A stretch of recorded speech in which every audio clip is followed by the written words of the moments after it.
우리는 예수님께서 직접 우리에게 기도의 본을 보여주신, 기도의 모델이 되시는 예수님께서 우리에게 직접 알려주신 주 기도문을 따라서 말씀을 나누고 있습니다.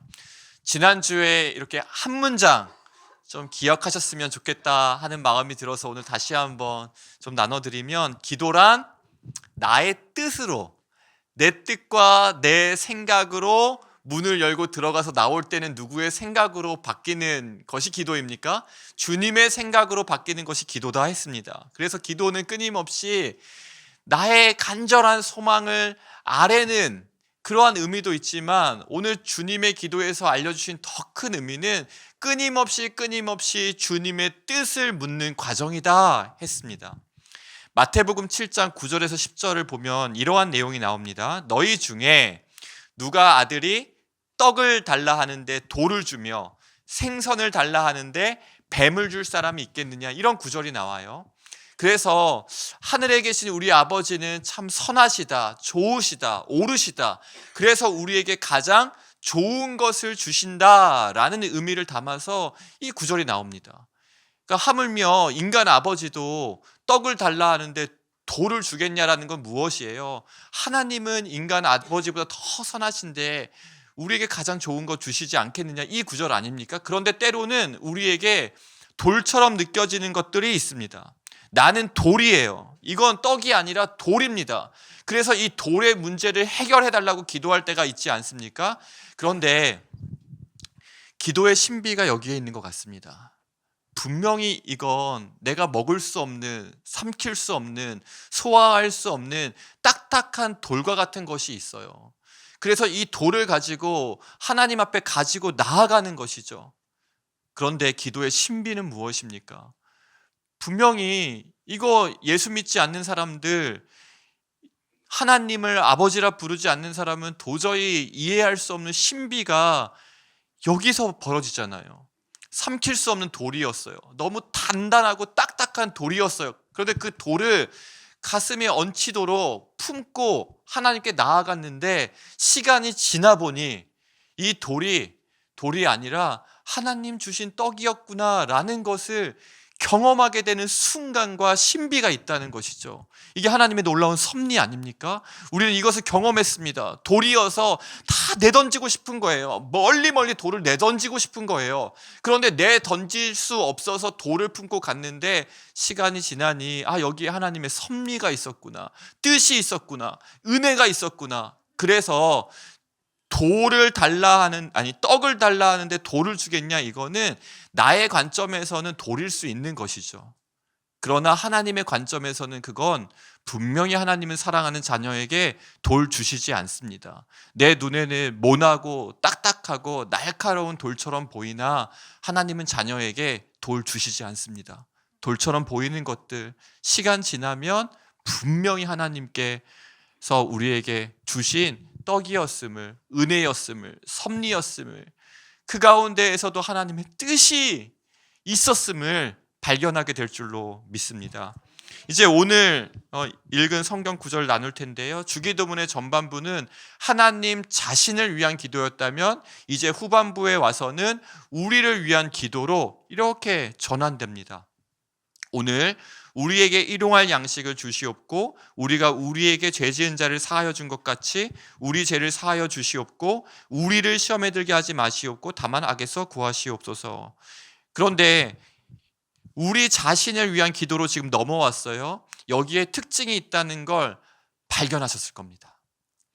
오늘 주기도문이 마태복음 6장 9절부터 시작되는데 바로 앞절이에요. 마태복음 6장 6절에 예수님께서 기도에 관해 교훈하시면서 이렇게 말씀하세요. 너는 기도할 때에 내 골방에 들어가 문을 닫고 은밀한 중에 계신 내 아버지께 기도하라. 은밀한 중에 보시는 내 아버지께서 갚으시리라. 그러니까 주기도문에 관해서 너희는 이렇게 기도하라고 말씀하시기 전에 예수님께서 우리에게 알려주신 교훈은 골방에 들어가서 은밀하게 기도하라는 거예요. 골방에 이렇게 여러 사람들과 다 다 함께 들어갈 수 있는 공간 아니지 않습니까? 골방을 강조하신 건 뭐예요? 은밀하게 너 홀로 하나님 앞에 단독자로 기도하라는 것을 말씀해 주신 거잖아요. 골방은 어떠한 자리냐면 이렇게 우리가 단체로 함께 모두 모여서 하나님을 만나는 자리가 아니라 나 홀로 하나님을 독대하는 자리가 골방 아닙니까? 그런데 그래서 참 신비로운 거예요. 골방을 강조하셨으니 그 다음에 기도에 관해서 하나님께 교훈하실 때 자연스러운 흐름과 문맥은 뭐라고 생각하기 쉽냐면 골방에서 기도하라, 그 다음에 하늘에 계신 나의 아버지요. 왜요? 골방은 하나님과 나와의 관계잖아요. 그래서 우리는 이 자연스러운 문맥의 흐름을 생각하면 하늘에 계신 나의 아버지요, 이렇게 기도하는 것이 자연스럽다고 생각할 수 있습니다. 시편 23편도 보면요, 시편 23편 1절의 고백이 어떠합니까? 여호와는 나의 목자시니. 이게 우리 목자라고 또 시편 23편을 고백하지 않아요? 시편 23편에서 중요한 것은 나와 하나님과의 1대1 인격적인 그 만남과 그 관계가 너무나 중요한 것이죠. 이거 하나님도 너무나 잘 알고 계십니다. 그런데 주기도문을 이야기하실 때에는 하늘에 계신 나의 아버지라고 시작하지 않고 하늘에 계신 우리 아버지여라고 시작하십니다. 처음부터 하나님은 기도에 관한 교훈을 가르치시면서 우리에게 나 자신의 기도로 시작하는 것이 아니라 우리로 시작하게 하신 것이죠. 이게 참 놀랐습니다. 그러니까 우리는 내가 예수를 믿고 나의 신앙이 성장한다, 이렇게 성장을 생각했을 때에 처음 나의 기도는 나만을 위한 기도, 나 자신을 위한 기도. 왜요? 내가 제일 지금 다급하고 급하니까요. 그리고 신앙이 점점 성장하면서 이제 나에서 조금씩 옆에 있는 사람도 살필 수 있게 되고, 나만 생각하다가 이제 좀 다락방 식구들, 공동체, 교회, 이렇게 점점 우리의 시야와 지경이 넓어진다고 생각하는데 예수님께서 가르쳐주신 교훈은 그렇지 않습니다. 신앙이 성숙하면서 나에서 우리로 자라가는 것이 아니라 신앙의 처음부터 누구였다라는 것을 알려주시는 거예요. 처음 신앙의 시작부터 내가 아니라 우리였다라는 것이에요. 그게 하나님께서 우리에게 알려주고 싶은 주기도문에 담겨 있는 마음입니다. 왜냐하면 하나님 그분도 우리 너무나 잘 알잖아요. 창세 전부터, 영원 전부터 성부, 성자, 성령 하나님 공동체로 계셨다라는 것을 우리가 잘 알고 있습니다. 그래서 신앙의 시작은 나 혼자 아닙니다. 나 혼자 이렇게 다 붙들고 살다가 점점 신앙의 연수가 쌓여서 비로소 주변을 돌아보게 된 것이 아니라 처음부터 우리는 우리로 시작합니다. 그래서 한 책의 내용이 저는 참 인상 깊었습니다. 이러한 내용이 나오더라고요. 그리스도께서 아빠라고 부르신 그 하나님은 우리로 하여금 이웃에게 눈뜨게 하고 문을 열게 하며 손을 뻗게 하시는 분입니다. 그리스도께서 아빠라고 부르신 그 하나님은 우리로 하여금 이웃에게 눈뜨게 하고 문을 열게 하며 손을 뻗게 하시는 분입니다. 제가 오늘 처음 설교를 시작하면서 기도에 대한 정의를 이렇게 내렸잖아요. 기도란 나의 뜻으로 문을 열었다가 나올 때에는 주님의 뜻을 품고 나오는 것이다. 또 하나 적용해 볼 수 있을 것 같아요. 어떤 것입니까? 기도란 나 홀로 문을 열고 들어갔다가 나올 때는 우리를 품고 나오는 겁니다. 우리를 품고.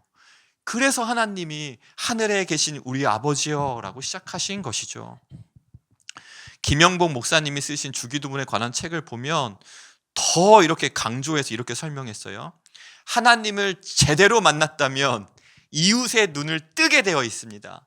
하나님을 제대로 사랑하는 사람이라면 그 사랑으로 이웃을 사랑하게 되어 있습니다. 만일 나는 다 싫다, 나는 혼자서 예수 믿겠다라고 말하는 사람이 있다면 미안하지만 그 사람에게는 희망이 없다고 말할 수 있습니다. 만일 다른 사람과 상관하지 않고 혼자 하나님을 만났다면, 그리고 그가 만난 하나님이 이웃에게 문을 열게 하지 않았다면 그 하나님은 우상이거나 잡신입니다. 마태복음 22장 37절에 40절 예수님의 교훈이 딱 생각나는 그러한 책의 구절 아닙니까? 마태복음 22장에서 한 율법사가 예수님께 다가와 어느 계명이 크니까 이렇게 물으실 때 예수님이 답변해 주신 것이 이 내용입니다. 예수께서 이르시되 내 마음을 다하고 목숨을 다하고 뜻을 다하여 주 너희 하나님을 사랑하라 하셨으니 이것이 크고 첫째 되는 계명이요 둘째도 그와 같으니. 그러니까 첫째 계명이 있고 그 다음 계명이 있고 가장 중요한 첫째 계명이 있고 첫째 계명보다는 조금 덜 중요한 두 번째 계명이 있는 것이 아니라 예수님의 교훈에서 강조하고 있는 것은 무엇입니까? 크고 첫째 되는 계명이 하나님을 사랑하는 것이고 둘째도 그와 같으니. 첫째 계명과 똑같이 중요하고 소중하니. 그러니까 첫째, 둘째의 개념이 이런 어떤 중요도에 따른 순서가 아니라는 것이죠. 그리고 알려주신 둘째 계명이 무엇입니까? 내 이웃을 내 자신과 같이 사랑하라 하셨으니 이 두 계명이 온 율법과 선지자의 강령이니라. 예수님이 이 마음을 품고 계시니까요. 하나님을 사랑하는 것과 이웃을 사랑하는 것이 첫째 계명, 둘째 계명도 그와 같으니라는 마음을 품고 계시니까 주기도문의 시작 자체가 하늘에 계신 나의 아버지로 예수님은 도저히 시작할 수가 없는 것입니다. 하나님을 사랑하는 것과 이웃을 사랑하는 것, 하나님을 사랑하는 것과 지금 이 눈에 보이는 우리 성도님들이요. 내 옆에 앉아 계신 성도님, 내 뒤에 앉아 계신 성도님, 여러분들 눈에 보이는 이 곽규우 목사, 또 제 눈에 보이는 우리 여러분들, 예수님이 보실 때는 하나님을 사랑하는 것과 내 뒤에 앉아 계신 성도님을 사랑하는 게 똑같다니까요. 그러니까 하나님이 기도하실 때 하늘에 계신 나의 아버지여라고 도저히 가르쳐 주실 수가 없는 것이죠. 우리 아버지, 우리는 예수 그리스도의 몸을 이루는 하나이기 때문에 그러합니다. 그러하게 예수님께서 기도하신 그 기도요. 이제 마태복음에서는 우리에게 주기도문을 가르쳐 주셨고 요한복음 17장에서는 예수님께서 십자가에 지시기 전에 예수님이 하나님께 드린 기도가 기록되어 있습니다. 이거 얼마나 우리에게 큰 선물입니까? 예수님이 기도하신 그 목소리를 육성 녹음 파일로 들을 수는 없지만 예수님이 기도하신 것이 이렇게 귀 기울여서 한 자도 빼놓지 않고 들으려고 했던 제자들이 성령의 감동을 받아 한 글자의 오류와 오차도 없이 기록된 예수님의 육성 기록 녹취록 기도가 있는 겁니다. 얼마나 이 아름다운 선물입니까? 우리에게 주신. 요한복음 17장 21절에 보면 예수님께서 기도하신 기도가 이 기도입니다. 아버지여, 아버지께서 내 안에 내가 아버지 안에 있는 것 같이 그들도 다 하나가 되어 우리 안에 있게 하사 세상으로 아버지께서 나를 보내신 것을 믿게 하옵소서. 예수님이 하나님과 하나인 것처럼 예수 그리스도를 머리로 고백하는, 주인으로 고백하여 그리스도의 몸된 교회를 이루는 우리 모두가 하나가 되기를 바라시는 기도가 여기에 담겨 있는 것이죠.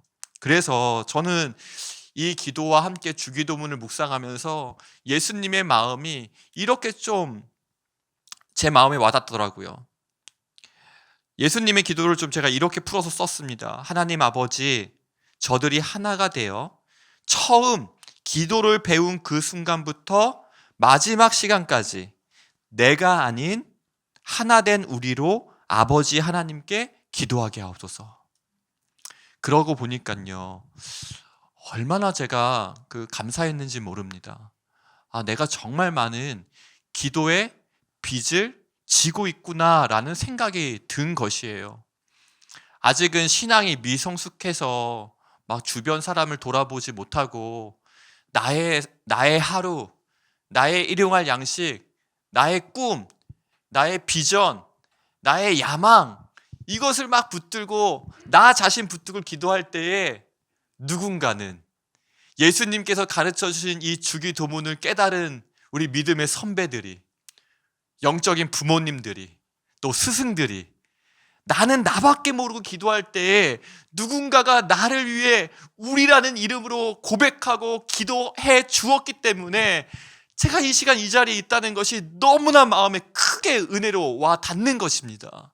여러분, 우리는 모두 이 기도의 빚을 지었습니다.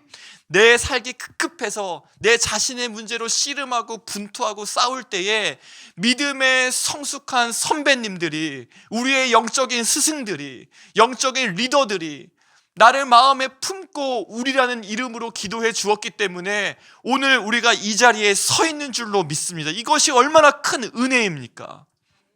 저는 그걸 너무 많이 느끼거든요. 이제 여러분 처음 이제 신대원 입학했을 때 나이가 20대 아닙니까? 그 20대 그 청년이 신대원을 갔다는 이유 하나만으로 전도사가 되어서 이 수많은 사람들 앞에서 이 부서를 이끌었으니 얼마나 미성숙한 게 많아 보였겠습니까? 미흡하고 또 혈기왕성하고 그러한 것이 얼마나 많았겠어요. 그런데 그때에 성숙했던 분들이 했던 것이 무엇입니까?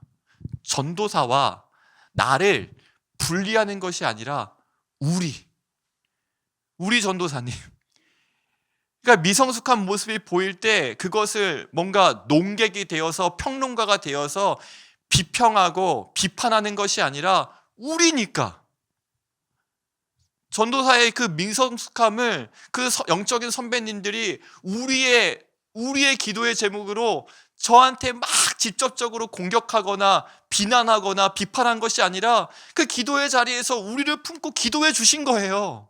그 우리로 고백하면서 기도해 주신 그 울타리가 있었기 때문에 저의 미성숙함이 조금씩 다루어지고 성장하는 것 아닙니까? 우리 브라보 시니어 예배드리는 성도님들에게 제가 지금 은혜도 똑같아요. 이것입니다. 그 은혜로 지금 이 자리에 있습니다. 나는 나밖에 몰라서 내 기도 제목 붙잡고 이게 제일 크니까, 이게 제일 심각한 문제니까 나는 이거 붙들고 있는데 누군가가 우리 집사님, 우리 권사님, 우리 목사님, 우리 교회, 우리 시니어, 이 우리라는 이름으로 같이 아파하며 같이 힘들어해 주시고 한 기도로 우리가 지금까지 이렇게 성장하고 빚어지고 은혜를 누리면서 왔는 줄로 믿습니다. 사랑하는 여러분, 주기도문이 우리로 시작하는 거, 이거 곰곰이 묵상하면서 주님이 어떤 마음이셨을까? 한 명 한 명 보면 다 민서숙한 제자들, 한 명 한 명 보면 어디로 튈지 모르는 제자들, 한 명 한 명 보면은 이거 맡길 수 있겠구나. 그 제자들 불러 모아놓고 우리로 나아가자. 서로가 서로를 비난하고 얘 이거 문제니까 얘 이거 고쳐주세요가 아니라 우리로 나아가자. 우리의 골방 기도가 내가 골방의 문을 열었다가도 우리로 풍성해지고 채워지는 그러한 은혜를 경험하기를 주님의 이름으로 축복합니다. 기도하겠습니다.